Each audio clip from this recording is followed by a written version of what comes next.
रोजगार की चर्चा भी नहीं कर सकते हो, बताइए आप। एक सांसद के संसद भवन में जाने पे मोदी जी का दिल पिघल सकता है, मोदी जी इमोशनल हो सकते हैं। छात्रों को ऐतराज क्या है?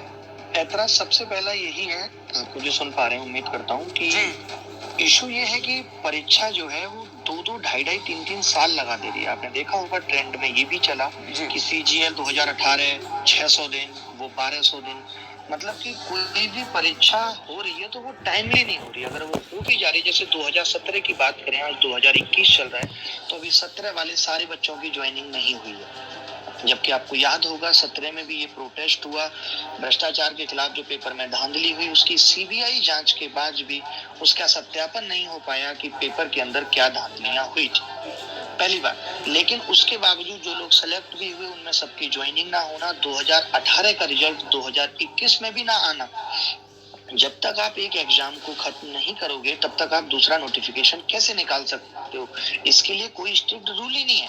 आप पहले एक एग्जाम खत्म करो, उससे ये बच्चे को पता लग जाए कि मैं इसमें सेलेक्ट हो चुका हूँ, अब मुझे अगला एग्जाम देने की जरूरत नहीं है।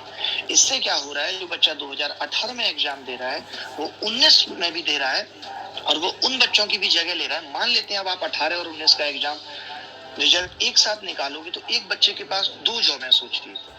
कितना खराब सिस्टम है। हम ये कहते हैं कि आप पहले एक एग्जाम खत्म करके क्लियर कर दो कि अब आप सेलेक्ट हो गए, और अगर वो बच्चा छोड़ता है तो उसके पीछे एक वेटिंग लिस्ट होनी चाहिए, क्योंकि आप भी ये मानते होंगे कि अगर 499 पे जो पास हुआ है और जो 498 पे बाहर हुआ है उसमें ज्यादा अंतर नहीं है, तो कम से कम ऐसे 1000-1500 लोगों को वेटिंग में रखा जाए कि अगर कोई भी जॉब छोड़ेगा, एक तो वेटिंग लिस्ट नहीं है सबसे बड़ी बात, दूसरा आप एग्जाम भी फिर टाइम पे नहीं दे रहे। कम से कम हम बच्चों से ये गुहार कर लें कि आपका सिलेक्शन हो जाए तो अब आप दोबारा एग्जाम मत देना।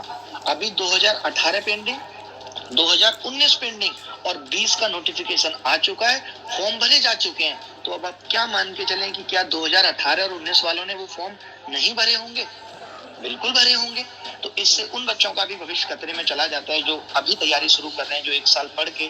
तो इसीलिए कहा जा रहा है कि अब ये सब संस्थाएं पंचवर्षीय हो गई हैं, इनमें 5 साल देनी ही पड़ेंगी और उसी में हमारी जवानी सबकी खराब हो रही है। की बात कर रहा हूँ मैं ये कह रहा था कि आपने कहा कि CET या जो NRI की आपने बात की वो कितना परसेंट प्रभावी होगा, तो आजकल के प्रोसेस को देखते हुए, पिछले 8-9 सालों के एनालिसिस को देखते हुए तो नहीं लगता कि वो 1% से ज्यादा प्रभावी होगा। अच्छा, ठीक है।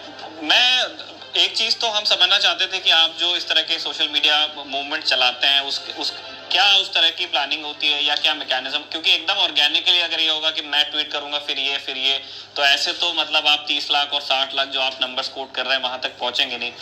जरूर आप लोग कुछ बात करते होंगे, तो वो क्या होता है? अभी टूलकिट की भी खूब चर्चा चल रही है। आप लोग किस तरह से इस तरह के मूवमेंट्स बिल्ड करते हैं, ये पहली चीज। मैं आपको दिखाता हूँ कि जिस दिन ये मैंने वीडियो बनाया 7 बजे मैंने वीडियो जारी किया और 6:27 पे आई डिसाइडेड कि मोदी जॉब पर इस बार रहेगा, क्योंकि इस बार एग्रेशन था, क्योंकि हम लगातार वीडियो बना के सरकार को बार-बार कह रहे हैं, गुहार कर रहे हैं। अब आप अगर ध्यान नहीं देंगे तो थोड़े बहुत तरीके बदलेंगे। तो वही था कि मैं 6:27 पे, मैं इससे पहले भी बेरोजगारी पे काफी वीडियो बना चुका हूँ। जब सरकार पहले 5 साल के आखिरी चरणों में थी तभी मैंने बनाया।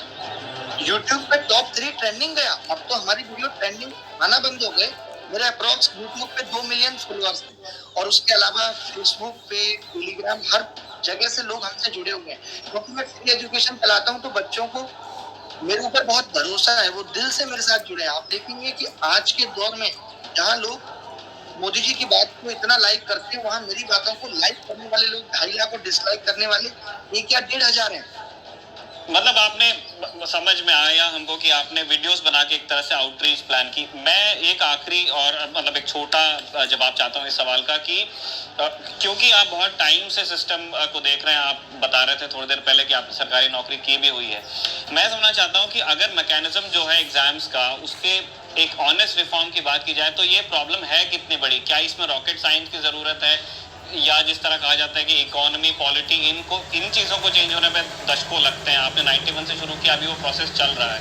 ये चीज़ सुधरने में कितना टाइम लग सकता है अगर कोई वाकई इसको एड्रेस करना चाहे, या ये सही में ऐसी प्रॉब्लम है जिसको मतलब वो पूर्ववर्ती सरकारों ने नहीं किया टाइप का कोई मामला है? नहीं, ये बहुत छोटी चीज है। एक्चुअली आप देख रहे होंगे जैसे आजकल का युवा शॉर्ट सक्सेस के पीछे भाग रहा है, हर एक को इजी सक्सेस चाहिए। सेम हाल गवर्नमेंट का भी हो गया है, उनको इजी काम कराने वाले चाहिए। वो एडहॉक वाले लोगों को बढ़ा रहे हैं। आज आप देखेंगे हर स्कूल में एडहॉक टीचर्स हैं, वो कॉन्ट्रैक्ट बेस वाले लोगों से काम कराना पसंद कर रहे हैं। वो इसका दूरदर्शी परिणाम देखने की कोशिश ही नहीं कर रहे हैं, सोचने की कोशिश नहीं कर रहे कि क्या वो लोग वाकई में रिस्पॉन्सिबिलिटी से काम कर पाएंगे। और हमारा युवा ये नहीं कह रहा कि आप सीधे सीधे 60-70 हजार की जॉब दो। हम ये भी समझने को तैयार हैं कि मोदी जी अगर ये कहें कि नेशनल बिल्डिंग में आप सबकी सैलरी 50,000 से 40,000 कर दी जाए तो भी लोग उसके लिए तैयार हैं। बट वो इस पे भी उनका मतलब वो बताएं तो सही ट्रांसपेरेंसी के साथ। ये प्रॉब्लम इतनी सी है कि वो ये कह दें कि इतनी वैकेंसी टोटल है और 8-9 महीने लगेंगे इनको भरने में, और इसी तरीके से हम काम करेंगे। वो हर बात को अपनी मन की बात में लोगों का दिल जीतते हैं। हर बात पे कोरोना काल में उन्होंने अपनी लाइफ में लोगों का दिल जीता, तो क्या वो 8-9 साल से सरकार में अब तक रोजगार पे चर्चा भी नहीं कर सकते? वो बताइए आप। एक सांसद के संसद भवन से जाने पे मोदी जी का दिल पिघल सकता है, मोदी जी इमोशनल हो सकते हैं, तो क्या वो 8-9 साल से सरकार में अब तक रोजगार पे चर्चा भी नहीं कर सकते? वो बताइए आप। एक सांसद के संसद भवन से जाने पे मोदी जी का दिल पिघल सकता है, मोदी जी इमोशनल हो सकते हैं, और आज मिलियन व्यू एक युवा ने करके इस देश में, और मोदी जी का दिल नहीं पिघला।